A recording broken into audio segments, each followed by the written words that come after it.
Hello everyone, હવે આપણો next જે પોઈન્ટ છે, આપણે લાસ્ટ વાત કરી હતી તેમ કે હવે આપણે નેક્સ્ટ ડિસ્કશન કરશું મેલેરિયાની.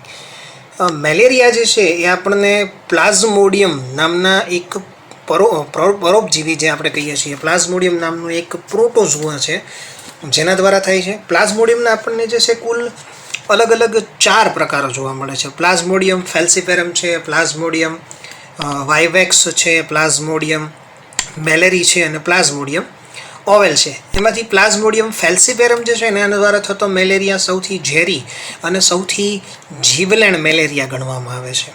અહીંયા આપણે ડિસ્કશન એ કરવાનું છે આખું કે મેલેરિયા જે છે એ કઈ રીતે, મેલેરિયા જે છે એ ડિસીઝ કઈ રીતે થાય છે, એના વાહકો કોણ કોણ છે, કેવી રીતે તે ફેલાય છે. સૌથી પહેલી વસ્તુ આપણે યાદ રાખશું કે મેલેરિયાનો રોગ જે છે એમાં મેલેરિયાના રોગમાં પ્રોટોઝોઆને 2 યજમાન હોય છે. અહીંયા પ્રાથમિક યજમાન અને દ્વિતીયક યજમાન. પ્રથમ આપણે વાત કરશું તે મનુષ્ય છે અને બીજી જો આપણે વાત કરશું એ છે માદા એનોફિલિસ મચ્છર. મિત્રો યાદ રાખજો, માદા એનોફિલિસ મચ્છર. તમે તમારી સ્ક્રીન પર જોઈ રહ્યા છો, સ્ક્રીન પર તમને એક સરસ ચાર્ટ આપેલો છે. મિત્રો આ ચાર્ટ દ્વારા તમને બહુ જ ઇઝીલી યાદ રહી જશે કે કેવી રીતે જે છે એ પ્લાઝ્મોડિયમ જે છે એમાં અને મનુષ્યમાં જે છે એ કઈ રીતે પ્લાઝ્મોડિયમ છે એ મચ્છરમાં અને મનુષ્યમાં કઈ રીતે પોતાનું જીવનચક્ર પૂરું કરે છે. આપણે સ્ટાર્ટ કરીએ. તમે તમારી સ્ક્રીન પર જોઈ શકો છો. અહીંયા હું તમને થોડુંક જે છે ઝૂમ કરીને બતાવું છું. તો તેમાં તમે જોઈ શકો છો કે અહીંયા નંબર 1 આપેલો છે તમને.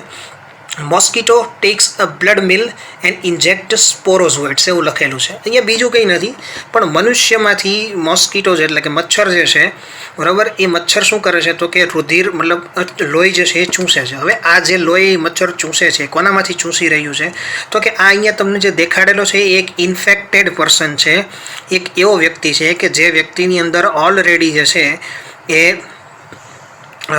જે ઇન્ફેક્ટેડ પર્સન છે, જેને મેલેરિયાની અંદર શું થશે કે અહીંયા મોસ્કીટો એને બાઇટ કરે છે. બાઇટ કરવાના કારણે શું થશે કે એના શરીરની અંદર એ સ્પોરોઝોઆ શું કરશે તો કે દાખલ કરશે. હવે સ્પોરોઝોઆ દાખલ કરવાની સાથે શું થશે તો કે જેવો સ્પોરોઝોઆ દાખલ થાય કે તમે જુઓ અહીંયાથી તમારે સ્ટેજ 1 સ્ટાર્ટ થાય છે તો સ્પોરોઝોઆ જે છે એ સીધા લિવરના સેલની અંદર જતા રહેશે. લિવરના સેલની અંદર જનારા જે છે એ શું કરશે તો કે પહેલાં તો એ બ્લડની અંદર મુક્ત રીતે ફરતા રહેશે અને તરતા તરતા ક્યાં પહોંચશે તો કે લિવરની અંદર. હવે લિવરની અંદર પહોંચી ગયા પછી અહીંયા તમે જોઈ શકો છો કે હ્યુમન લિવર સ્ટેજ એવું લખેલું છે. હ્યુમન લિવર સ્ટેજ જે લખેલું છે ત્યાંથી શું થશે તો કે હવે ત્યાંથી જે છે એ ફેલાતા આગળ નીકળશે. હવે ત્યાંથી જે ફેલાતા આગળ નીકળશે અને ઇન્ફેક્શન કરશે લિવરના કોષોને. લિવરના કોષની અંદર જેવા એ દાખલ થશે એટલે હવે એ રૂપાંતરિત થઈ જાય છે સાઇઝોન્ટની અંદર. સાઇઝોન્ટ એક ગોળાકાર અવસ્થા છે અને ત્યાર પછી તમે નંબર 4નું સ્ટેજ જુઓ તો 4 નંબરના સ્ટેજમાં અહીંયા તમને દેખાડું છે રપ્ચર સાઇઝોન્ટ. એટલે સાઇઝોન્ટ ફાટે છે અને એની અંદરથી જે આ પ્લાઝ્મોડિયમ તમે જુઓ છો, બરોબર છે, એના જે ટૂંકમાં સાઇઝોન્ટમાંથી મુક્ત થતા આપણને જોવા મળે છે. પહેલું ચક્ર અહીંયા તમે જોઈ રહ્યા છો ને એ છે એક્ઝો ઇરેથ્રોસાઇટિક સાયકલ. કેમ એક્ઝો ઇરેથ્રોસાઇટિક સાયકલ નામ આપેલું છે? એક્ઝો ઇરેથ્રોસાઇટિક સાયકલ નામ એટલા માટે આપવામાં આવેલું છે કારણ કે આ ચક્ર જે છે હજી રુધિરના કોષોની બહાર થઈ રહ્યું છે. હવે શું થશે કે હવે ધીરે ધીરે જે છે એ રુધિર કોષોની અંદર દાખલ થવાનું શરૂ થશે. તો તમે જુઓ સ્ટેજ 5 થી અહીંયા નામ આપેલું છે human blood stage. Human blood સ્ટેજની અંદર જેવા એ દાખલ થાય છે અહીંયા લખેલું છે ઇમેચ્યોર ટ્રોફોઝોઇટ એટલે કે અપરિપક્વ ટ્રોફોઝોઇટ. અને એ પોતે શું કરશે તો કે પોતાના રિંગ સ્ટેજ જે છે એની અંદર આગળ પોતાનું કન્વર્ઝન, પોતાનું રૂપાંતરણ શરૂ રાખશે. તમે આગળ જુઓ તો અહીંયા તમને જે છે મેચ્યોર ટ્રોફોઝોઇટ, પછી સાઇઝોન્ટ અને રપ્ચર્ડ સાઇઝોન્ટ. રપ્ચર્ડ એટલે કે ફાટેલું, સાઇઝોન્ટ જે છે ફાટે છે. આ સતત આ પ્રક્રિયા શરૂ રહી છે. કેમ? કારણ કે જેવા સાઇઝોન્ટમાંથી રપ્ચર્ડ થશે ફરીથી એ નવા સેલને ઇન્ફેક્ટ કરશે, ફરીથી આનું આ ચક્ર ચાલશે. બી ચક્રની ફરતે તમે જે ગોળાકાર જોઈ રહ્યા છો એ પણ એમાંથી આગળ હવે એક નવું સ્ટેજ આવશે. તમે જુઓ કે અહીંયા 7 નંબર ઉપર તમને ગેમેટોસાઇટ્સ આપેલું છે. હવે 7 નંબર પર તમને જે ગેમેટોસાઇટ આપેલું છે એ એકચ્યુઅલી બીજું કંઈ નથી પણ હવે પ્લાઝ્મોડિયમ જે છે એના અહીંયા આપણને 2 ગેમિટ્સ જોવા મળશે. કયા 2 ગેમિટ્સ છે મિત્રો? તો અહીંયા જુઓ 7 નંબરની અંદર તમને દેખાડેલું છે નર અને માદા. નર અને માદાની અંદર આપણને જે આ ગેમિટ્સ જોવા મળે છે, આ ગેમિટ્સ વ્યક્તિના રુધિરમાં ફરતા હોય છે. હવે એ જ ફરતા વ્યક્તિને તમે જુઓ, આ ઇન્ફેક્ટેડ વ્યક્તિ છે તમારી સામે દર્શાવેલો છે. હવે એ વ્યક્તિની અંદરથી શું થાય છે કે મચ્છર જે છે એ વ્યક્તિને કરડે છે. તો સ્વાભાવિક છે કે મચ્છર કરડે એટલે આગળ જે 7 નંબરના સ્ટેજ ઉપર રહેલા ગેમિટ્સ હતા, નર ગેમિટ અને માદા ગેમિટ, એ બંને ટ્રાન્સફર થઈને શેમાં જશે તો કે મચ્છરની અંદર જાય છે. હવે મચ્છરની અંદર જવાની સાથે જ તમે જુઓ તો 8 પછી 9 નંબરના સ્ટેજની અંદર તમને દર્શાવેલું છે. એમાં લખેલું છે કે માઇક્રોગેમિટ એન્ટરિંગ મેગાગેમિટ્સ, અથવા માઇક્રોગેમિટ્સ જે છે એ મેગાગેમેટની અંદર શું થાય છે, અથવા તો મેક્રોગેમેટ જેને કહી શકીએ આપણે, એન્ટર થાય છે. મતલબ અહીંયા હું સાદી ભાષામાં કહું તો નર ગેમેટ જે છે એ માદા ગેમેટનું ફલન કરે છે. ત્યાર પછીનું જે સ્ટેજ આવે છે એમાં તમે અહીંયા જોઈ શકો છો કે ઉકાઇનેટ તમને આપેલું છે. ઉકાઇનેટ જે છે ને ગોળાકાર રચના નથી, તમે જોઈ શકો છો. તો ઉકાઇનેટ હવે ઉશિષ્ટ નામની એક ગોળાકાર રચનામાં ફેરવાઈ જશે. અને ઉકાઇનેટ જે છે એ ઉશિષ્ટ નામની ગોળાકાર રચનામાં ફેરવાઈ ગયા બાદ જ્યારે એ પરિપક્વ થશે તો એ શું થશે તો કે જો અહીંયા લખેલું છે રપ્ચર્ડ ઉશિષ્ટ. રપ્ચર્ડ ઉશિષ્ટ એટલે કે ઉશિષ્ટ હવે ફાટે છે. અને જ્યારે ઉશિષ્ટ ફાટશે તો એમાંથી ઘણા બધા પ્લાઝ્મોડિયમ મુક્ત થાય છે.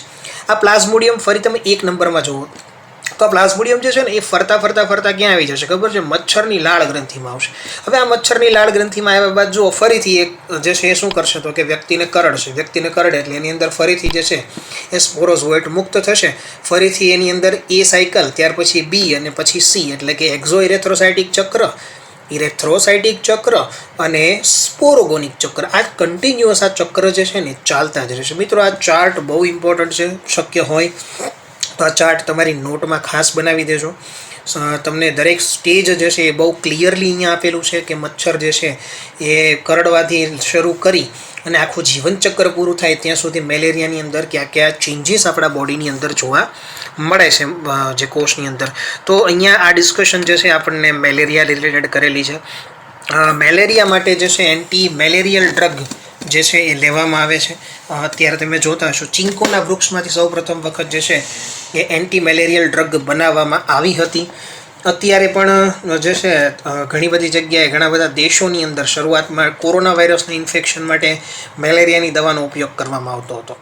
આખી દુનિયા જ્યારે ઓનલાઈન થઈ રહી છે, નવી ટેકનોલોજી નવી લાઈફસ્ટાઈલ સાથે સંલગ્ન થઈ રહી છે અને વર્ક ફ્રોમ હોમ જ્યારે નોર્મલ બની રહ્યું છે, ત્યારે સ્ટડી ફ્રોમ હોમ શું એક સારો આઈડિયા નથી? લર્ન લિબર્ટીની નવી એપ. ગુજરાતની સૌથી પ્રતિષ્ઠિત વિશ્વસનીય કોચ અને માર્ગદર્શક લિબર્ટી કરિયર એકેડમી દ્વારા પ્રસ્તુત છે લર્ન એપ. અને આ એપ ખાસ કરીને ધોરણ 9 થી 12 ગુજરાતી અને ઇંગ્લિશ મીડિયમ તથા નીટ, જેઈઈ મેઇન અને ગુજસેટ જેવી સ્પર્ધાત્મક પરીક્ષાઓ માટે બનાવવામાં આવી છે. તો હવે લિબર્ટીની નવી લર્ન એપ ડાઉનલોડ કરીને આપ ક્યાંય પણ અને આપના અનુકૂળ સમયે અભ્યાસ કરી શકો છો. નેક્સ્ટ આપણે વાત કરીએ. અહીંયા તમારી સ્ક્રીન પર તમારી ટેક્સ્ટબુકનું જ એક તમને જે સ્ટ્રક્ચર આપેલું છે એની હું વાત કરી દઉં એટલે તમને વધારે ક્લિયર થાય. જો મિત્રો અહીંયા ફર્સ્ટ સ્ટેજમાં તમે ઉપર જુઓ છો તો હાથ ઉપર એક મચ્છર જે છે માદા એનોફિલિસ એ બાઇટ કરે છે. એ બાઇટ કરવાની સાથે તમે જોઈ શકો છો અહીંયા સ્ક્રીન પર કે એ સ્પોરોઝોઇટને અંદર દાખલ કરે છે. અહીંયા લખેલું છે કે પરોપજીવી સ્પોરોઝોઇટ રુધિર દ્વારા યકૃતમાં પહોંચશે. મેં કીધું હતું એમ એને છે ને યકૃતમાં પહોંચતા 3 કલાક જેટલો સમય લાગે. ત્યાં સુધી આરામથી એ રુધિરમાં ફરતા જ રહેતા હોય. યકૃતમાં જેવા જશે તો એ શું કરશે તો કે પરોપજીવી યકૃત કોષમાં અલિંગી પ્રજનન કરે છે, કોષોને તોડે છે અને રુધિરમાં મુક્ત થાય છે. રુધિરમાં મુક્ત થાય પછી તમે જુઓ સાયકલ બતાવેલી છે, કારણ કે એ સતત ને સતત શું કરશે તો કે જો હવે પરોપજીવી રક્તકણમાં અલિંગી પ્રજનન કરશે, આરબીસીને તોડશે અને આ રીતે તાવ તથા અન્ય લક્ષણોનું ચક્ર શરૂ થશે અને મુક્ત થયેલા પરોપજીવી જે છે એ નવા રક્તકણોને સંક્રમિત કરશે. મતલબ એક આરબીસીને તોડી નીકળે એટલે પછી નવા જે રક્તકોષો છે એને ઇન્ફેક્ટ કરે. આ ચક્ર સતત ને સતત ચાલુ રહે. અહીંયા છે ને મિત્રો આપણે હિમોગ્લોબિનનો ઉપયોગ થાય છે. હિમોગ્લોબિનની અંદર એને હિમ અને ગ્લોબિનમાં એ ડિવાઈડ કરી દે છે અને ગ્લોબિન જે છે એનો એ પ્રોટીનનો ખોરાક તરીકે ઉપયોગ કરી લે છે અને જે હિમ વધે છે એને એ હિમેઝોઇન નામના એક ઝેરી દ્રવ્યની અંદર કન્વર્ટ કરી દે છે. અહીંયા ખાસ તમે જુઓ તો હવે નર અને માદા ગેમિટ્સ જે છે એ અહીંયા મચ્છર દ્વારા જે છે માદા એનોફિલિસ, આ તમે જોઈ શકો છો અહીંયા તમને હું સ્ક્રીન પર બતાવું છું, એ માદા એનોફિલિસ દ્વારા જે છે એ ઇન્ફેક્ટેડ પર્સન મનુષ્ય જે છે એમાંથી શોષી લેવામાં આવે છે, ચૂંસી લેવામાં આવે છે. તો હવે એનો યજમાન મચ્છર થઈ જશે. હવે એની અંદર તમે જોશો તો માદા મચ્છર જે છે એ જન્યુ કોષોને રુધિર દ્વારા આહાર સ્વરૂપે લે છે. હવે એની જ અંદર ફલનની પ્રક્રિયા થશે, ઉશિષ્ટ બનશે, છેલ્લે ઉકાઇનેટ બનશે. તમારી ફિગર જુઓ તમે સ્પોરોઝોઇટ એટલે લાળ ગ્રંથિ લખેલું છે, મતલબ લાળ ગ્રંથિ એમાં રિટર્ન આવશે અને ફરીથી જ્યારે શું થશે તો કે હવે આ મચ્છર કોઈ ફ્રેશ વ્યક્તિને ફરીથી કરડશે તો ફરીથી ફ્રેશ વ્યક્તિને કરડવાની સાથે એની અંદર સ્પોરોઝોઆ દાખલ થશે. તો આ રીતે જે છે ને એ સતત ને સતત આ પ્રક્રિયા શરૂ રહી છે.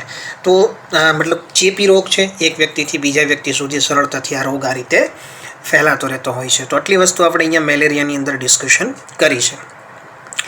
નેક્સ્ટ આપણે વાત કરીએ હવે જે આપણી સ્ક્રીન પર તમે જોઈ રહ્યા છો તો પ્રતિકારકતાની વાત છે. હવે તમે જુઓ ઇમ્યુનિટી એના માટે વર્ડ છે ઇંગ્લિશમાં ઇમ્યુનિટી એટલે કે પ્રતિકારકતા. પ્રતિકારકતા જો આપણે કહીએ તો પ્રતિકારક તંત્ર જે છે આપણું એની મદદથી આપણે જે રોગકારક સજીવો સામે લડવાની જે આપણી યજમાનની ક્ષમતા હોય ને એ યજમાનની ક્ષમતાને આપણે લોકો જે છે એ પ્રતિકારકતા એવું નામ આપેલું છે. આપણે એને શું કહીએ છીએ મિત્રો? એને આપણે કહીએ છીએ પ્રતિકારકતા. પ્રતિકારકતા એને કહેવામાં આવશે. અને પ્રતિકારકતા જે છે એને માટે વર્ડ છે ઇમ્યુનિટી વર્ડ છે. હવે એ બે પ્રકારની હોય છે. એક ઇનેટ છે અને એક એક્વાયર્ડ છે. ઇનેટ એટલે એવી, ઇનેટ માટે તમે શબ્દ વાપરો છો જન્મજાત એટલે કે જે બાય બર્થ મળે છે, બાય બર્થ આપણા શરીરની અંદર પહેલેથી પ્રેઝન્ટ છે. જ્યારે બીજી જે છે એ છે એક્વાયર્ડ એટલે આ મિત્રો જન્મની સાથે આપણને મળતી નથી. આ જે છે ને એને આપણે એક્વાયર્ડ એટલે આપણે એને ઉપજાવી કાઢેલી છે. એના માટે આપણે શબ્દ વાપરીએ છીએ ઉપાર્જિત પ્રતિકારકતા. બે હું અહીંયા ખાસ કહું છું, સમજો તમે ડિફરન્સ બંને વચ્ચે. અને એક્વાયર્ડ જે છે ઉપાર્જિત એના બે ભાગ પડે છે.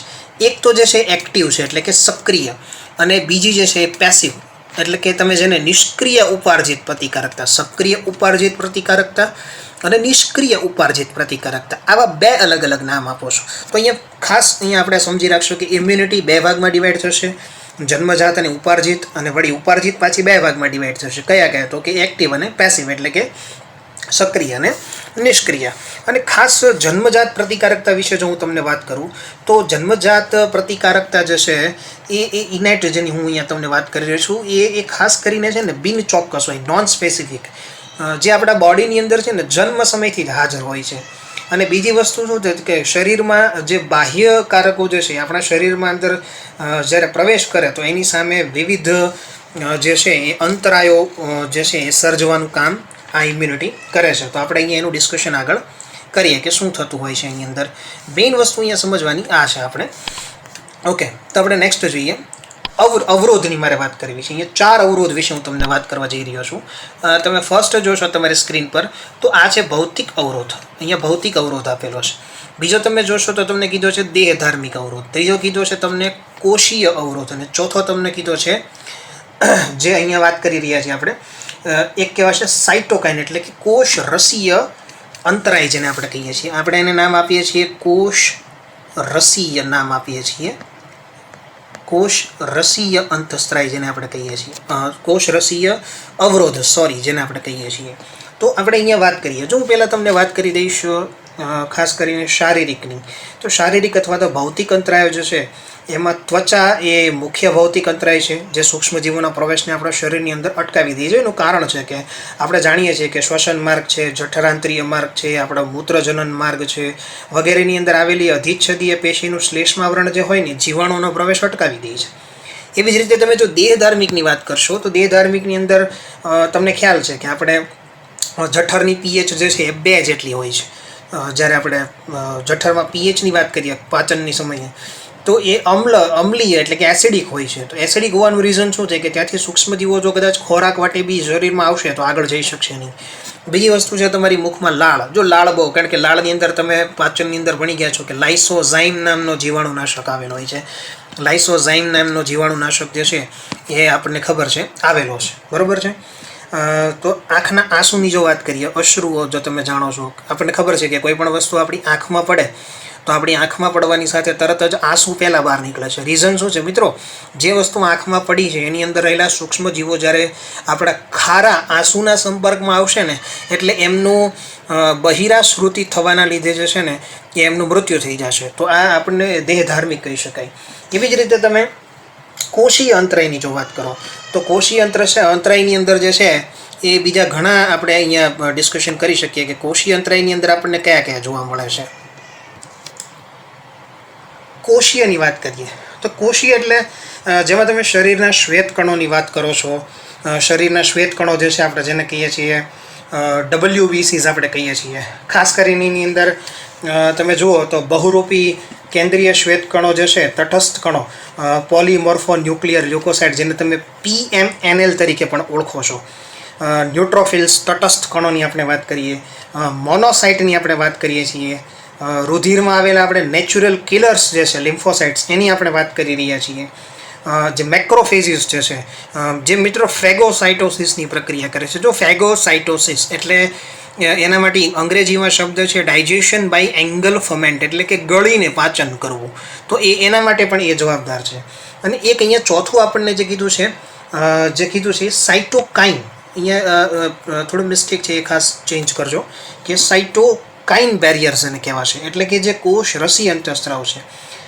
તમે જાણો છો કે હું તમને એક ઉદાહરણ સાથે સમજાવું કે જ્યારે આપણા કોઈ કોષ હોય ને એને કોઈ વાયરસનું ઇન્ફેક્શન થાય અને વાયરસના ઇન્ફેક્શનથી જો આપણો કોષ મૃત્યુ પામે ને, તો આપણો કોષ જે છે ને એ મૃત્યુ પામતા પહેલાં પોતાની આજુબાજુના કોષોને રક્ષણ આપવા માટે એક પ્રોટીનનો સ્ત્રાવ કરતો જશે. અને એ પ્રોટીનનો જે સ્ત્રાવ કરતો જાય ને એ સ્ત્રાવનું નામ છે ઇન્ટરફેરોન્સ. અને એ જે ઇન્ટરફેરોન્સ છે એ શું કરશે તો કે આજુબાજુના જે બિનચેપી કોષો છે બધા એને તરત ને તરત રક્ષણ આપશે. અને આના કારણે શું થશે કે એ કોષો જે છે એ ટૂંકમાં અન્ય વાયરસના ઇન્ફેક્શનથી બચી શકશે. તો મેઇન વસ્તુ અહીંયા તમારી સ્ક્રીન પર તમે આ 4 પ્રકારના અંતરાયો જોઈ રહ્યા છો. આપણે નેક્સ્ટ આગળ વાત કરીએ ઉપાર્જિત પ્રતિકારકતાની. તો આપણને મેઇન વસ્તુ જે અહીંયા સૌપ્રથમ કીધી છે કે આપણને જન્મ બાદ પ્રાપ્ત થાય છે. એટલે હું એમ પણ કહી શકું કે ઉપાર્જિત રોગ પ્રતિકારકતા જે છે એ વિશિષ્ટ છે અને એ સ્મૃતિ આધારિત છે. બીજી વસ્તુ આપણે ખાસ અહીંયા એ સમજવાની છે એક્વાયર્ડ પ્રતિકારકતાની. જો આપણે વાત કરીએ તો એક વસ્તુ ખાસ યાદ રાખજો કે જ્યારે આપણું શરીર છે ને મિત્રો, એ જ્યારે સૌ પ્રથમ વખત કોઈના સંપર્કમાં આવે, કોઈ રોગકારકના સંપર્કમાં આવે ને, તો આપણું શરીર સૌ પ્રથમ વખત જે છે ને એ એન્ટીબોડી ઉત્પન્ન કરે છે. એ એન્ટીબોડી ઉત્પન્ન કરે ને ત્યારે છે ને એ પ્રાથમિક પ્રતિચાર કહેવાય. તમને ખબર છે કે તમને જે રસી આપવામાં આવે છે એમાં શું હોય છે? Attenuated strains. એટેન્યુએટેડ સ્ટ્રેન એટલે કે નબળા કરેલા અથવા તો મૃત કરેલા અથવા તો માત્ર વાયરસના ખોખા જ હોય. ખાલી જે ખોખું હોય બહારનું પ્રોટીનનું એ કોટ જ હોય, જે આપણા શરીરમાં દાખલ કરવામાં આવે. પહેલી વાર જ્યારે આપણા શરીરમાં જાય ને એટલે જવાની સાથે આપણું શરીર એની સામે એન્ટીબોડી ઉત્પન્ન કરે અને આ જે રિસ્પોન્સ આપવામાં આવેલો છે એ યાદ રાખવામાં આવશે. તો એ જ્યારે યાદ રાખવામાં આવશે તો એ જે છે ને એને ફરીથી ટૂંકમાં જ્યારે બીજી વખત એ સૂક્ષ્મજીવો આપણા શરીરમાં દાખલ થશે તો તરત જ બોડી એની સામે પ્રતિચાર આપશે. બીજું તમને કીધું છે પેથોજન સ્પેસિફિક છે. પેથોજન સ્પેસિફિક એટલે દરેક જે સૂક્ષ્મજીવ દાખલ થાય એના માટે સ્પેસિફિક હશે અને માત્ર આપણને જે છે એ પૃષ્ઠવંશીઓની અંદર જ ખાસ જોવા મળે છે. તો એક્વાયર્ડ ઇમ્યુનિટી માટે આટલી વાત કરી રહ્યા છીએ આપણે. ઉપાર્જિત પ્રતિકારકતા જે છે ને એ ચોક્કસ છે અને વિવિધ બાહ્ય અણુઓને ઓળખવાની ક્ષમતા ધરાવે છે. એટલે તરત જ જે છે એ બાહ્ય અણુઓને ઓળખી લેશે, ચોક્કસ હોય છે. મતલબ જે એન્ટીબોડી જે સૂક્ષ્મજીવોની સામે આપણા બોડીમાં ઉત્પન્ન કરવામાં આવેલા હતા એ ઉત્પન્ન થશે, એને મેમરાઇઝ કરવામાં આવશે, યાદ. એટલે જો અહીંયા લખેલું છે યાદ શક્તિ. અને ત્રીજી વસ્તુ અહીંયા કીધું છે આપણને ખાસ મહત્વનું જે છે, તમે આ સમજો, બહુ મહત્વનું વસ્તુ છે. સેલ્ફ અને નોન સેલ્ફ, 2 શબ્દો લખેલા છે, સેલ્ફ અને નોન સેલ્ફ. સેલ્ફ અને નોન સેલ્ફ એટલે શું? જાત અને પરજાતનો ભેદ પારખવો. ઘણા લોકોની અંદર શરીર જ્યારે જાત અને પરજાતનો ભેદ પારખવાનું બંધ કરી દે ત્યારે એને ઓટો ઇમ્યુન ડિસીઝ કહેવામાં આવે છે. ઓટો ઇમ્યુન ડિસીઝ એટલે કે સ્વ પ્રતિરક્ષાના રોગો તરીકે એને ઓળખવામાં આવે છે. તો આ વસ્તુ મારી ખાસ અહીંયા યાદ રાખજો, મેં જે તમને કીધી છે. નેક્સ્ટ વાત કરીએ આપણે ઉપાર્જિત પ્રતિકારકતાની. તો ઉપાર્જિત પ્રતિકારકતા જે છે એ આપણને અહીંયા 2 રીતે જોવા મળે છે. એક તો આપણને કીધી છે તરલ પ્રતિકારકતા પ્રતિચાર, એન્ટીબોડી મીડિયેટેડ, અને બીજું આપણને કીધું છે કોષીય મધ્યસ્થી પ્રતિકારકતા, એટલે કે જેને આપણે કહીશું સેલ મીડિયેટેડ. એક એન્ટીબોડી દ્વારા નિયંત્રિત થાય છે તો બીજી કોષ દ્વારા નિયંત્રિત થાય છે. આપણે બંને જોતા જઈએ જે છે. સૌ પ્રથમ આપણે કીધું છે તરલ પ્રતિકારકતા પ્રતિચાર. એમાં તમે જુઓ કે ખાસ તો તમને અહીંયા એક્ઝામ્પલ આપેલું છે કે દેહ જળમાં જે છે ને એન્ટીબોડીના નિર્માણથી બને છે અને એન્ટીજન સામે બી લસિકા કણો જે છે એ એન્ટીબોડી ઉત્પન્ન કરવાનું કાર્ય કરશે. મારા શબ્દો યાદ રાખજો ખાસ. એન્ટીબોડી ઉત્પન્ન કરવાનું કામ બી લસિકા કણો કરશે, પણ એને મદદ કરતા કોષો, ટી મદદ કરતા કોષો જે છે એ લસિકા કણો ઉત્પન્ન કરવા માટે મદદ કરશે. આ બે શબ્દો મારા ખાસ યાદ રાખજો અહીંયા. એને ઇમ્યુનોગ્લોબ્યુલિન્સ કહેવામાં આવે છે, શોર્ટમાં એને આઈજી કહીએ છીએ. અને જે છે અહીંયા તમારી સ્ક્રીન પર તમે જોઈ રહ્યા છો 5 પ્રકારના એન્ટીબોડી હોય: આઈજીજી, આઈજીએ, આઈજીએમ, આઈજીડી અને આઈજીઈ.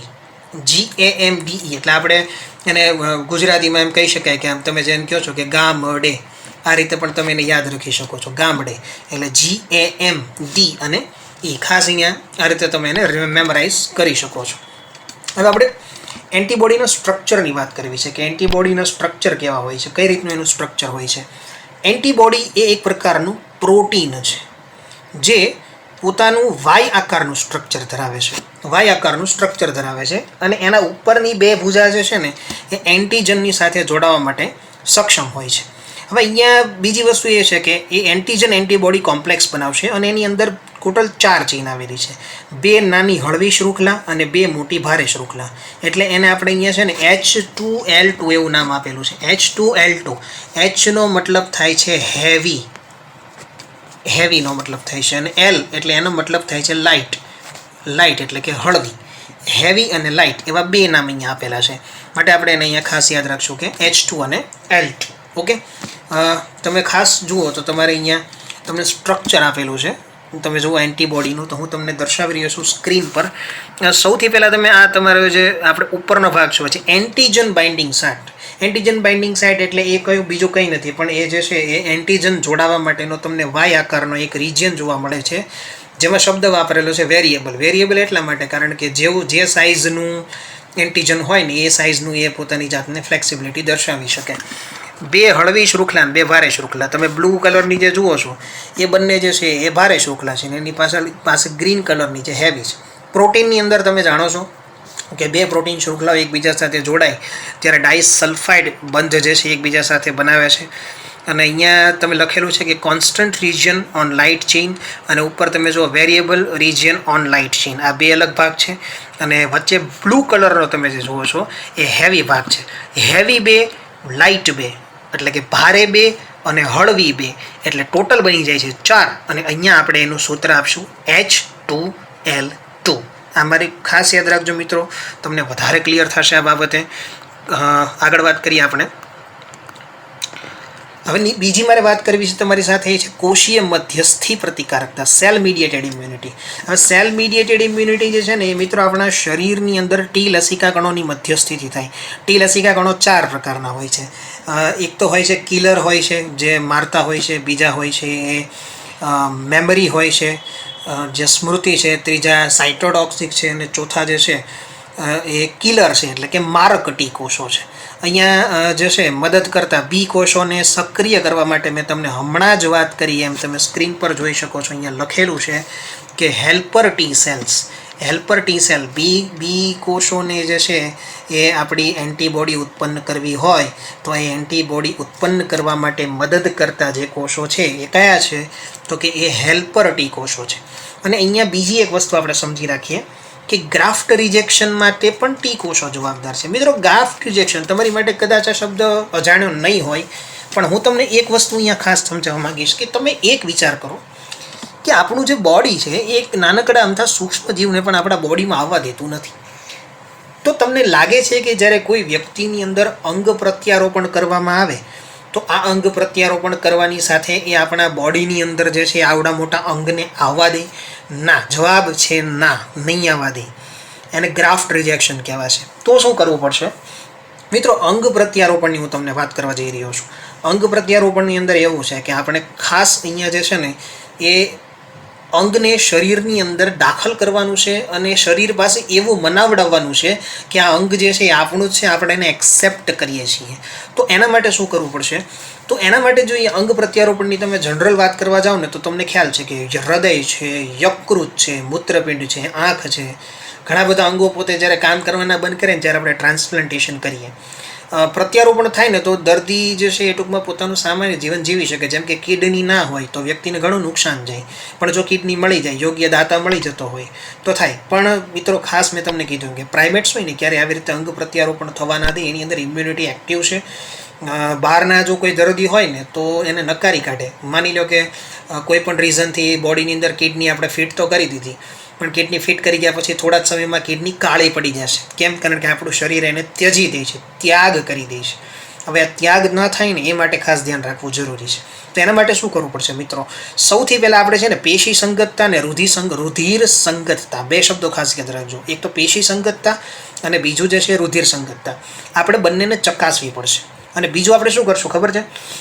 કે આ વ્યક્તિને જીવન પર્યંત જે છે ને, આ વ્યક્તિ જીવશે ને ત્યાં સુધી એને પ્રતિકાર અવરોધકો એટલે કે ઇમ્યુનોસપ્રેશન્સ એટલે કે પ્રતિકાર અવરોધકો લેવા પડશે.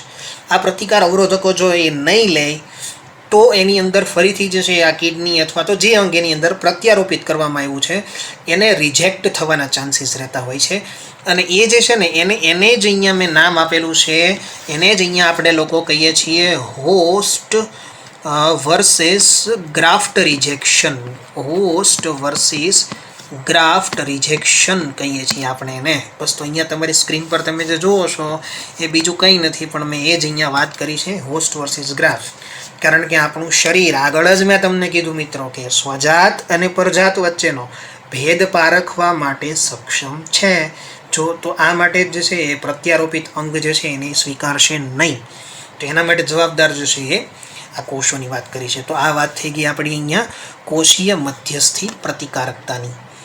હવે આપણી પાસે સ્ક્રીન પર સક્રિય વર્સિસ નિષ્ક્રિય પ્રતિકારકતાની તમને વાત કરેલી છે. મતલબ સક્રિય પ્રતિકારકતા શું છે, નિષ્ક્રિય પ્રતિકારકતા શું છે. સૌપ્રથમ હું વાત કરું તમને પાસે સક્રિય પ્રતિકારકતાની. તમે એક્ટિવ ઇમ્યુનિટીની વાત કરો છો તો એમાં ખાસ સમજો કે પહેલો સ્ટેજ તમને કોષો દ્વારા એન્ટીબોડી જે છે એ બને છે. મતલબ શું થશે કે જ્યારે યજમાનની અંદર એન્ટીજન આવે ને એટલે યજમાનનો દેહ પોતે જ એન્ટીબોડી બનાવી દે. બરોબર છે? તો એની સામે તમે જુઓ નિષ્ક્રિયમાં શું થાય છે, એન્ટીબોડી બહારથી દાખલ કરવામાં આવે છે. મતલબ કે તમારે બહારથી એન્ટીબોડીને અંદર મોકલવું પડશે. ભાઈ ઓલરેડી એન્ટીબોડી અવેલેબલ નથી. આ મારી વસ્તુ ખાસ સમજો. બીજી વસ્તુ તમને શું કીધી છે કે એન્ટીજન જે છે આપણા શરીરમાં જો દાખલ થતું હોય તો એ જીવંત હોય, મૃત હોય કે તમે અન્ય કોઈ પણ પ્રોટીન સ્વરૂપે પણ દાખલ કરતા હોવ છો. અને બીજી વસ્તુ શું થાય સક્રિય પ્રતિકારકતામાં, એનો સમયગાળો બહુ વધારે છે. સમયગાળો વધારે એટલે રિસ્પોન્સ આપે અને એનો ટાઈમિંગ જે છે વધારે હોય. જ્યારે નિષ્ક્રિય પ્રતિકારકતા ત્વરિત કાર્યરત થાય, ફટાફટ એક્ટિવ થઈ જાય. તમે ખબર હશે, તમે ક્યારેય લોખંડ કે એવું તમને જ્યારે વાગ્યું હોય ને ત્યારે તમે ડૉક્ટર પાસે જાઓ છો અને ડૉક્ટર જે છે તમને ડીટીનું ઇન્જેક્શન આપે છે. એ ઇન્જેક્શન આમનામ નથી આપતા મિત્રો, એ તમારા બોડીની અંદર જે છે ને, ક્યારેક કોઈ ડૉક્ટરને પૂછજો કે ડૉક્ટર સાહેબ મેં જે છે એ ડીટીનું ઇન્જેક્શન તો લીધેલું છે, તો હવે મારે ફરીથી ડીટીનું ઇન્જેક્શન ક્યારે લેવું પડશે? તો ડૉક્ટર કહે છે કે તમને 6 મહિના સુધી એની વેલિડિટી હોય, 6 મહિના પછી ફરીથી તમારે લેવું પડે જો તમને વાગે તો, અધરવાઇઝ જરૂરી નથી. અથવા તો આપણે ખબર છે રેબીઝ વાયરસ, કૂતરું કરડે ત્યારે ઇન્જેક્શન લેવા પડે છે. મિત્રો આ બધી જ વસ્તુ જે છે ને આ ઇન્ડિકેટ કરે છે એન્ટીબોડી બહારથી દાખલ કરવામાં આવે છે. સક્રિય પ્રતિકારકતા જે છે લાંબો સમય રહે છે. નિષ્ક્રિય મેં કીધું એમ ટૂંકા સમય માટે જ હશે. તમે સ્ક્રીન પર જોઈ શકો છો નિષ્ક્રિય ટૂંકા સમય માટે જ હશે. મતલબ કે તમારે શરીરની અંદર જે છે એ 6 મહિના માટે એની વેલિડિટી હોય તો પછી ફરીથી દાખલ કરવી પડે. કોઈ વ્યક્તિને આજે કૂતરું કરડે છે ને આજે ઇન્જેક્શન લે છે તો 2 વર્ષ પછી એને ફરીથી કૂતરું કરડશે તો ફરીથી એને ઇન્જેક્શન લેવા પડશે. એવું જરૂરી નથી કે એને પહેલાં લઈ લીધા છે તો કંઈ વાંધો નહીં આવે.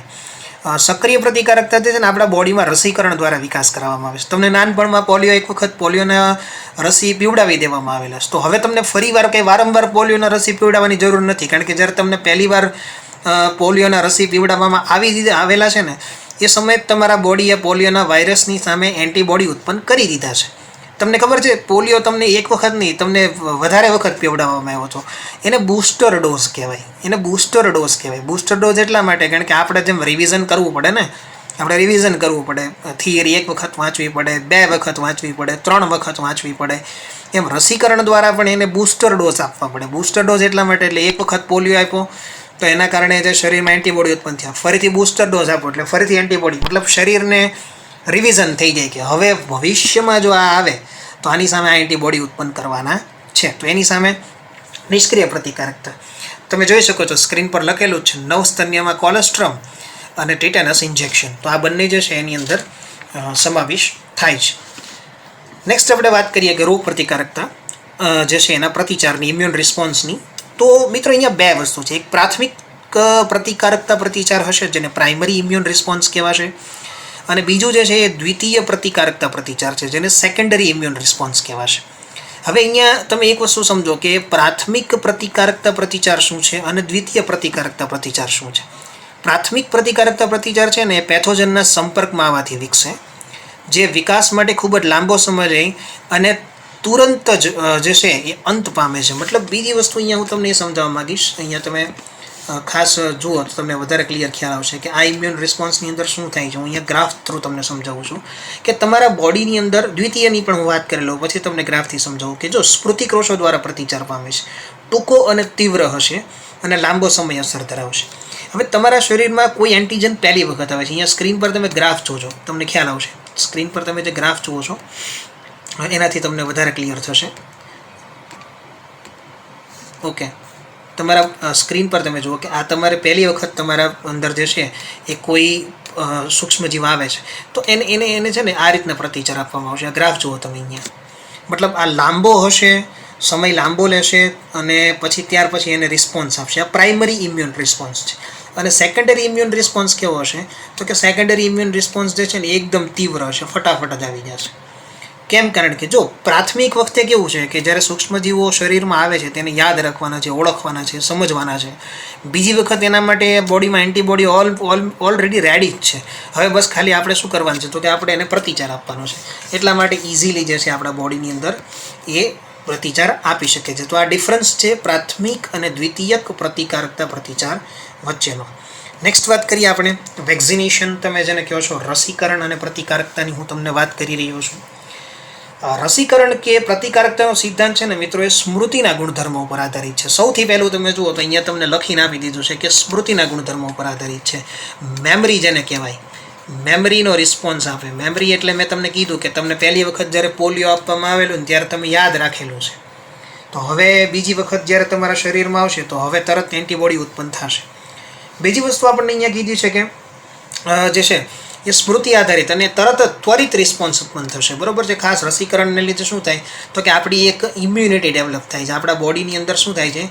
ઇમ્યુનિટી ડેવલપ થાય છે. ઇમ્યુનિટી ડેવલપ થવાના કારણે શરીરની અંદર જે છે એ આપણને વધારે ક્લિયર એની અંદર ખ્યાલ આવશે કે જેવું એન્ટીજન આવે છે એની સામે તરત રિસ્પોન્સ આપવાનો છે. જો સ્મૃતિકોષો ઉત્પન્ન કરશે, અહીંયા લખેલું જ છે. આપણા બોડીની અંદર છે ને એન્ટીજન વિરુદ્ધ તરત જ એન્ટીબોડી બની જાય અને વાસ્તવિક ચેપ દરમિયાન જે છે ને એ આપણા રોગકારકની અસરો જે છે એ ખરેખર નાબૂદ કરી દે છે. રસીકરણ આ છે. રસીમાં પહેલી વખત તમને જે આપવામાં આવે છે રસીમાં એ નિષ્ક્રિય અથવા તો મૃત કોષો જે છે, પણ સેમ જેમ કે પોલિયો છે તો પોલિયોની રસીમાં બોડીમાં પોલિયોના વાયરસ પણ મૃત અવસ્થામાં અથવા તો એના વાયરસ કોટ, તમે જાણો છો કે વાયરસ જે હોય ને એના ફરતે પ્રોટીનનો કોટ હોય. આપણે જાણીએ છીએ વાયરસની બહાર પ્રોટીનનો કોટ હોય, તો એ પ્રોટીનનો કોટ જે છે એ એના અંદર જે છે એ દાખલ કરવામાં આવેલો હોય છે, જેના કારણે આપણે રિસ્પોન્સ મળી આવે છે. બીજી વસ્તુ વાત કરીએ આપણે તો રસી જે છે એ પણ સ્મૃતિ આધારિત છે, જે બી અને ટી કોષોનું સર્જન કરશે. અહીંયા બીજી એક હું થોડી ડિટેલમાં તમને વાત કરવા માંગીશ કે બીજી વસ્તુ એ થાય છે કે માની લો કે કોઈ વ્યક્તિ જે છે એ કોઈ ઘાતક જીવાણુથી સંક્રમિત હોય અને એને તાત્કાલિક એન્ટીબોડી આપવાની જરૂર હોય. જેમ એક્ઝામ્પલ લઈ શકો છો તમે કયા તો કે ભાઈ ટીટેનસ, તમે ધનુરની વાત કરો છો. ધનુરમાં શું કરીએ મિત્રો આપણે તો કે ધનુરની અંદર આપણે જે છે ને એ બહારથી જ એન્ટીબોડી દાખલ કરીએ છીએ. હા, તમે સર્પદંશનો કિસ્સો લઈ લો ને, તમારી સ્ક્રીન પર જ દર્શાવેલું છે કે સર્પદંશના કિસ્સામાં શું થાય છે તો કે સર્પદંશના કિસ્સામાં તમે સર્પદંશ માટે જે છે ને સર્પવિષ માટે અહીંયા આપણે શબ્દ વાપરીએ છીએ વેનમ. આપણે એને કહીએ છીએ વેનમ. સાપ બે પ્રકારના હોય મિત્રો, યાદ છે તમને, ભણી ગયા છો તમે, વેનેમસ અને નોન વેનેમસ, ઝેરી અને બિન ઝેરી. બરોબર. તો સર્પવિષ જે છે એને કહેવાય વેનમ અને એના સામે જે દવા આપવામાં આવે એને કહેવાય એન્ટીવેનમ. એન્ટીવેનમ બરોબર છે. એન્ટીવેનમ એટલે ડૉક્ટર પાસે જ્યારે સર્પદંશના કિસ્સામાં ડૉક્ટર જે દવા આપે એ બીજું કંઈ નથી પણ એ એન્ટીવેનમ છે કે જેના લીધે જે છે વેનમ એટલે કે ઝેરની અસર નાબૂદ થશે. તો આ એક પ્રકારનું જે છે એ તમારી બોડીની અંદર આનું જ એક્ઝામ્પલ આપણને આપે છે. હવે ઘણી વખત શું થાય છે કે આ પ્રોડક્શન કઈ રીતે થાય છે? પુનઃસંયોજિત ડીએનએ ટેકનોલોજી દ્વારા આપણા શરીરમાં બેક્ટેરિયા કે યીસ્ટમાં જે રોગકારકની જે એન્ટીજન પોલીપેપ્ટાઇડ શૃંખલા હોય ને એ સંશ્લેષિત કરવામાં આવે છે અને આ પ્રકારે આપણે મોટા પાયે રસીનું ઉત્પાદન જે છે એ કરી શકીએ છીએ. આપણે ટેક્સ્ટબુકમાં આપણને એક્ઝામ્પલ આપેલું છે, તમે જોશો ને તો કે હિપેટાઇટિસ બીની રસી જે યીસ્ટમાંથી બનાવવામાં આવે છે. તો બસ એ જ વાત આપણને અહીંયા કરવામાં આવેલી છે કે રસીકરણની આખી પ્રક્રિયા જે છે એ કઈ રીતે આપણા બોડીની અંદર થતી હોય છે. તો એ વસ્તુ આપણે અહીંયા ખાસ અહીંયા ધ્યાન રાખશું. નેક્સ્ટ તમારી સ્ક્રીન પર તમે જોઈ રહ્યા છો અહીંયા એલર્જીની તમને વાત કરીશ. એલર્જી છે ને મિત્રો, એ આપણા બોડીનું એક પ્રકારનું હાઇપર સેન્સિટિવિટી રિએક્શન છે. બહુ અગત્યની વસ્તુ છે. હાઇપર સેન્સિટિવિટી એટલે શું? હાઇપર સેન્સિટિવિટી એટલે આપણે ઘણી વખત એવું નથી કરતા કે કોઈ નાનકડી બાબત હોય પણ વધારે ગુસ્સે થઈ જાય. એમ અહીંયા આપણું બોડી એવું જ કરે છે. ખરેખર વાતમાં કંઈ હોતું નથી અને વધારે પડતું એક્ટિવ થઈ જાય છે, વધારે પડતું સેન્સિટિવ થઈ જાય છે, એટલે એને હાઇપર સેન્સિટિવિટી કહેવાય. જેમ કે તમને ધૂળની એલર્જી છે તો તમારા શરીરમાં ધૂળ જેવી જશે ને, બોડી એટલું બધું એન્ટીબોડી ઉત્પન્ન કરવાનું શરૂ કરી દેશે ને કે તમને તરત ને તરત એના રિએક્શન છીંક આવવાનું શરૂ થઈ જશે અને શરીર લાલ પડી જશે અને આ બધી વસ્તુઓ તમને થશે. એલર્જીમાં આ જ વસ્તુ આપણને જોવા મળે છે. તમારે આવા ઘણી બધી આપણે એક્ઝામ્પલ લઈ શકીએ. તમે વ્યક્તિ છે ને અલગ અલગ પર્યાવરણના આવા એજન્ટ પ્રત્યે જે છે ને એ ટૂંકમાં અસરકારક હોય. કોઈને અગરબત્તીનો ધુવાડો લઈ લ્યો એક્ઝામ્પલમાં, તો કોઈને લીંબુ એક્ઝામ્પલની અંદર લઈ લો. ખટાશ જો ખાવાથી આ પ્રક્રિયા થાય, કોઈ પરાગરજથી, કોઈ એલર્જીથી જે છે એ આ બધી અલગ અલગ પ્રકારના જે અસર કરનારા હોય એના માટે અહીંયા મેં શબ્દ તમારી સ્ક્રીન પર તમે જુઓ તો આપણી બુકમાં આપેલો છે. એને એલર્જન્ટ્સ કહેવાશે. એને શું કહેવાશે? એલર્જન્ટ્સ કહેવાશે. એલર્જન્ટ્સ એટલે કે જે એલર્જી કરવા માટે રિસ્પોન્સિબલ છે. જેમ કે કોઈ વ્યક્તિને જે છે એ એમ કહી શકાય કે ધૂળના રજકણોથી થાય છે તો ધૂળ એના માટે એલર્જન્ટ્સ થશે. કોઈ વ્યક્તિને જે છે એ પરાગરજ દ્વારા થાય છે તો પરાગરજ જે છે એના માટે એલર્જન્ટ્સ કહેવાશે. એમ દરેકની માટે એલર્જન્ટ્સની વાત અહીંયા આપણે કરી શકીએ. અને શરીર દ્વારા જે છે એ IgE એન્ટીબોડી ઉત્પન્ન કરવામાં આવે છે. એના રિસ્પોન્સની અંદર જે ઉત્પન્ન થાય છે એ IgE એન્ટીબોડી છે. તો આ બધા અલગ અલગ જે છે એ રીઝન. આ જો મિત્રો ખાસ બીજી એક તમને વાત કરી દઉં કે પ્રાણીઓનો ખોડો જે છે, ખોડો થાય, એ પણ આ એક એક્ઝામ્પલ લઈ શકાય આપણે. બરાબર છે?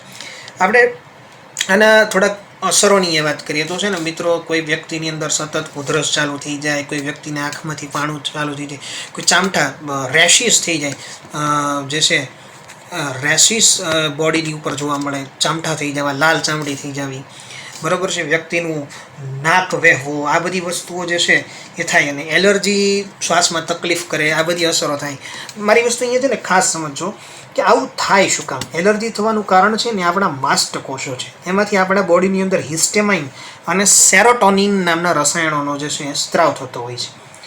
જો કોઈ વ્યક્તિ એલર્જી શેનાથી થાય છે એ જાણવા માટે ડૉક્ટર શું કરે છે કે એને થોડી થોડી માત્રામાં એલર્જન્ટ્સ આપતા જાય. અને આવા થોડી થોડી માત્રામાં એલર્જન્ટ્સ આપવાના કારણે જે છે એ વ્યક્તિને કયા વસ્તુથી એલર્જી છે એ આપણે જાણી શકીએ છીએ. એન્ટી હિસ્ટેમાઇન અથવા તો એડ્રીનેલિન, સ્ટીરોઇડ, આ બધા દ્રવ્યો તમને ટેક્સ્ટ બુકમાં આપેલા છે જે તમે એન્ટી એલર્જન્ટ્સ કહેવાશે. અને એન્ટી એલર્જન્ટ્સ ખાસ મહત્વનું છે. તમે જો એક્ઝામ્પલ લેવા જાઓ, ઘણા લોકો આજકાલ આમ તો આપણી જીવનશૈલી જ મિત્રો એવી થઈ ગઈ છે કે જેના કારણે એલર્જી થવી એ બહુ સામાન્ય બાબત થઈ ગઈ છે. પહેલાંના જમાનાની અંદર લોકો જે છે એ હાર્ડવર્ક કરતા, ખેતી કરતા, મજૂરીના કામ કરતા. અત્યારે ટેકનોલોજીનો વિકાસ થવાના કારણે કામ ઘણા સરળ થઈ ગયા છે. એ વસ્તુના કારણે જે છે એ આ વસ્તુ પોસિબલ બની રહી છે કે લોકોને એલર્જી પ્રત્યેની સંવેદના જે છે, સંવેદનશીલતા વધી જાય છે. લોકો વધારે પડતા હાઇપર સેન્સિટિવિટી રિએક્શન દેખાડવા માંડ્યા છે. એનું કારણ આ છે. ભારતની અંદર તમે જોવા જાઓ તો બાળકો પર્યાવરણ પ્રત્યે ખૂબ જ સંવેદનશીલ હોય છે.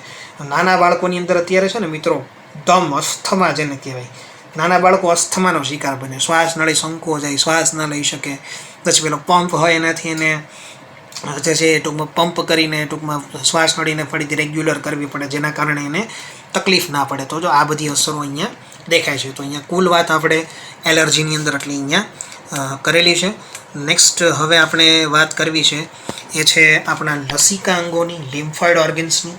લિમ્ફોઇડ ઓર્ગન્સની વાત કરતાં પહેલાં હું તમારી સાથે એક નાનકડો પોઈન્ટ અહીંયા ડિસ્કશન કરવા માગીશ. સ્વપ્રતિરક્ષાનો, ઓટો ઇમ્યુનિટીની વાત કરવી છે. ખાસ કરીને આપણે જે આમ તો આપણે આગળ વાત કરી ગયા છીએ કે સેલ્ફ અને નોન સેલ્ફ વચ્ચેનો ભેદ પારખવો અને બધી વસ્તુઓ આપણે જાણીએ છીએ. પણ આ વસ્તુઓ જે છે ને આપણને એક વસ્તુ ખાસ યાદ રાખજો કે ઉચ્ચ કક્ષાના પૃષ્ઠવંશીઓ હોય ને એ પરજાત અણુ અને પરજાત સજીવોને અલગ પાડવાની ક્ષમતા ધરાવે છે. પ્રતિરક્ષા વિજ્ઞાન જે છે ને આ જ પાસા ઉપર આખું ટૂંકમાં ચાલતું હોય છે. ઘણી વખત કેવું થાય ખબર છે કે આપણા જ બોડી જે છે ને આપણી જ ઉપર હુમલો કરવાનું શરૂ કરે, મતલબ ભૂલી જાય. બરાબર છે ને? આવું થવાના કારણે શું થાય ખબર છે? તો આવા ડિસીઝ થાય ને સ્વપ્રતિરક્ષાના રોગો કહેવાય. એક સંધિવા જે છે ને એનું એક્ઝામ્પલ છે. સંધિવા જે થાય છે એનું જે આપણને એક્ઝામ્પલ આપેલું છે. ઓકે, નેક્સ્ટ હવે તમારી સ્ક્રીન પર તમે જોઈ રહ્યા છો લિમ્ફોઇડ ઓર્ગન્સ તમને આપેલા છે. લિમ્ફોઇડ ઓર્ગન્સની આપણે વાત કરીએ કે લિમ્ફોઇડ ઓર્ગન કયા કયા છે. લિમ્ફોઇડ ઓર્ગન એટલે કે લસિકા અંગો બે છે. તમે જાણો છો કે પ્રાથમિક અને દ્વિતીયક લસિકા અંગો જે છે.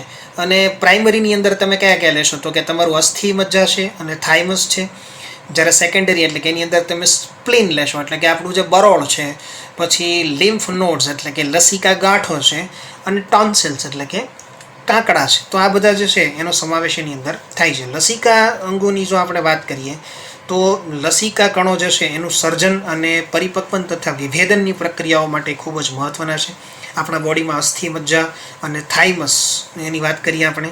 અને તમને એક બીજી વસ્તુ કહી દઉં કે નાના આંતરડાની અંદર પેયર્સ પેચ જોવા મળે, પેયરની ખંડિકાઓ, એ પણ આપણી અંદર બોડીની અંદર એક પ્રકારના લિમ્ફોઇડ ઓર્ગન એટલે કે લસિકા અંગોનું ઉદાહરણ છે. અને શા માટે મહત્ત્વના છે તો જો લસિકા અંગો જે છે એ લસિકા કણોને સૂક્ષ્મજીવો આપણા શરીરની અંદર એન્ટીજન જે છે એની સામે ટૂંકમાં એની ઓળખ અને એની સામે યુદ્ધ એટલે કે એની સામે લડવા માટેના સ્પેસ પૂરી પાડે છે, જગ્યા પૂરી પાડે છે. એટલા માટે આપણે નામ આપેલું છે. અસ્થિ મજ્જા આપણું મુખ્ય લસિકા અંગ છે જેમાં બધા જ લસિકા કોષોનું નિર્માણ થશે, રુધિર કોષોનું નિર્માણ થશે. થાઇમસ તમે જાણો છો કે ખંડયુક્ત અંગ છે, હૃદયની નજીક છાતીના અસ્થિમાં આવેલું છે. આપણને એ પણ ખ્યાલ છે કે ઉંમર વધવાની સાથે નાનું બનતી છે. નાના બાળકની અંદર જન્મ સમયે કમ્પેરેટિવલી મોટું હોય છે. અને એ જે છે એ ખાસ બીજું એ કહી શકીએ આપણે થાઇમસ એને નામ આપેલું છે. ટી કોષો એટલે કે થાઇમસ સેલ જે આપણે કહીએ છીએ, કારણ કે એના પરિપક્વન માટે જે છે ને એ એન્વાયરમેન્ટ પૂરું પાડે છે, એટલા માટે આપણે નામ આપીએ છીએ. જેમ તમે બીજી વાત કરો કે બરોળ, તો તમે જાણો છો કે બરોળ છે એ વટાણા જેવા મોટા વટાણાના દાણા જેવું એક અંગ છે. અને ઇરેથ્રોસાઇટનું બહુ મોટું સંગ્રહ સ્થાન છે. ઘણી વખત PMTની એક્ઝામોમાં એમાં પ્રશ્ન આ પૂછાઈ જતો કે નીચેમાંથી કોને શરીરની બ્લડ બેંક કહેવામાં આવે છે. જો આવો પ્રશ્ન પૂછાય તેનો જવાબ બરોળ આવશે, સ્પ્લેન. યાદ રાખજો મિત્રો મારી વાત ખાસ, એનો જવાબ જે છે એ સ્પ્લેન એટલે કે આવશે, બરોબર. અને એક લસિકા ગાંઠો કીધી છે. લસિકા ગાંઠો જે છે ને આપણા શરીરમાં આખા ભાગની અંદર ફેલાયેલી હોય છે. અને એનું કામ જે છે એ ટૂંકમાં એન્ટીજનોને જકડી રાખવાનું છે કે જેના કારણે એન્ટીજનોની સામે આપણા બોડીના લિમ્ફોસાઇટ જે છે એ ફાઇટ કરી શકે, એની સામે જે લડાઈ કરી શકે. આપણો શ્વસન માર્ગ લઈ લ્યો, મૂત્રજનન માર્ગ લઈ લ્યો, આપણો પાચન માર્ગ લઈ લ્યો વગેરે જે છે ને એ ટૂંકમાં એક અગત્યની અસ્તર લસિકા પેશી ધરાવે છે, જેને આપણે લોકો જે છે ને મ્યુકોસલ એસોસિએટેડ લિમ્ફોઇડ ટિશ્યુ MALT પણ કહીએ છીએ. અને એ શરીરની લગભગ આપણી 50% જેટલી જે પેશી છે એનું પ્રમાણ બનાવે છે. મારા શબ્દો ખાસ યાદ રાખજો, જેને શ્લેષ્મ સંકલિત લસિકા પેશી તરીકે તમારી ટેક્સ્ટ બુકમાં આપેલું છે. તો આ વાત થઈ ગઈ ટોટલ આપણા બોડીમાં લિમ્ફોઇડ ઓર્ગન્સની. તો આટલી વાત જે છે આપણે આ સેશનની અંદર અહીંયા કમ્પ્લીટ કરીએ છીએ. નેક્સ્ટ સેશનની અંદર હવે આપણે એઇડ્સ અને બાકીના જે ડિસીઝ છે એની આપણે ડિસ્કશન કરશું. આખી દુનિયા જ્યારે ઓનલાઈન થઈ રહી છે, નવી ટેકનોલોજી નવી લાઈફસ્ટાઈલ સાથે સંલગ્ન થઈ રહી છે અને વર્ક ફ્રોમ હોમ જ્યારે નોર્મલ બની રહ્યું છે, ત્યારે સ્ટડી ફ્રોમ હોમ શું એક સારો આઈડિયા નથી? લર્ન લિબર્ટીની નવી એપ. ગુજરાતની સૌથી પ્રતિષ્ઠિત વિશ્વસનીય કોચ અને માર્ગદર્શક લિબર્ટી કરિયર એકેડમી દ્વારા પ્રસ્તુત છે લર્ન એપ. લર્ન એપ આપને ઘરે બેઠા કોચિંગ ક્લાસમાં મળતું શિક્ષણ પૂરું પાડે છે અને આ એપ ખાસ કરીને ધોરણ 9 થી 12 ગુજરાતી અને ઇંગ્લિશ મીડિયમ તથા નીટ, JEE મેઇન અને ગુજસેટ જેવી સ્પર્ધાત્મક પરીક્ષાઓ માટે બનાવવામાં આવી છે. ઓનલાઈન કોર્સમાં જોડાવા માટે ગૂગલ પ્લે સ્ટોરમાંથી લર્ન એપ ડાઉનલોડ કર્યા બાદ સૌપ્રથમ રજિસ્ટર કરવું, જેમાં તમારું full name, email ID, mobile number તથા તમારો પાસવર્ડ સેટ કરવો. હવે આપને મોબાઈલ પર SMS દ્વારા OTP મળશે તથા ઈમેલ આઈડી પર આવેલ કન્ફર્મેશન લિંકમાંથી તમારું અકાઉન્ટ વેરીફાઈ કરાવવું. ત્યારબાદ એપ્લિકેશનમાં તમારા ઈમેલ આઈડી તથા પાસવર્ડથી લોગિન કરવાનું રહેશે. લોગિન થયા પછી હોમ પેજમાં સૌપ્રથમ આપનું ધોરણ સિલેક્ટ કરો. તેમાં સિલેક્ટ કરવાથી આપને બેચની વિગતો ઉપરાંત ક્લાસીસ, ટેસ્ટ્સ, સ્ટડી મટીરિયલ તથા બીજી વિશેષ માહિતી જોવા મળશે. એક વખત આ પ્રક્રિયા પૂરી થયા પછી બાય નાવ બટન ક્લિક કરીને આપેલ પેમેન્ટ ઓપ્શન્સમાંથી કોઈ પણ ઓપ્શન જેવા કે ડેબિટ કાર્ડ, ક્રેડિટ કાર્ડ અથવા ગૂગલ પે સિલેક્ટ કરીને તરત જ એનરોલ કરી શકો છો. હવે આપની નક્કી કરેલી બેચ ખુલશે નમસ્તે વિદ્યાર્થી મિત્રો. અને અનુકૂળતા પ્રમાણે આપ નિષ્ણાંત શિક્ષકો દ્વારા સમજાવવામાં આવેલ લેક્ચર સેશન્સ જોઈ શકો છો. આ લેક્ચરને વધુ સમજવા માટે PDF મટીરિયલ્સ ડાઉનલોડ કરી શકશો. એક વખત વિષય સમજી લીધા પછી ચેપ્ટર વાઇઝ ક્વિઝ આપીને પોતાની વિષય સમજ ચકાસી શકો છો. અને જો ક્યાંક આપને કોઈ સમસ્યાનો ઉકેલ ના મળે તો ચિંતા ના કરશો. અમારા ઇન્ટરેક્ટિવ લાઈવ ડાઉટ સોલ્વિંગ સેશન્સમાં લાઈવ ચેટ બોક્સ દ્વારા તમારી મૂંઝવણ તરત દૂર કરી શકો છો. તો હવે લિબર્ટીની નવી લર્ન એપ ડાઉનલોડ કરીને આપ ક્યાંય પણ અને આપના અનુકૂળ સમયે અભ્યાસ કરી શકો છો.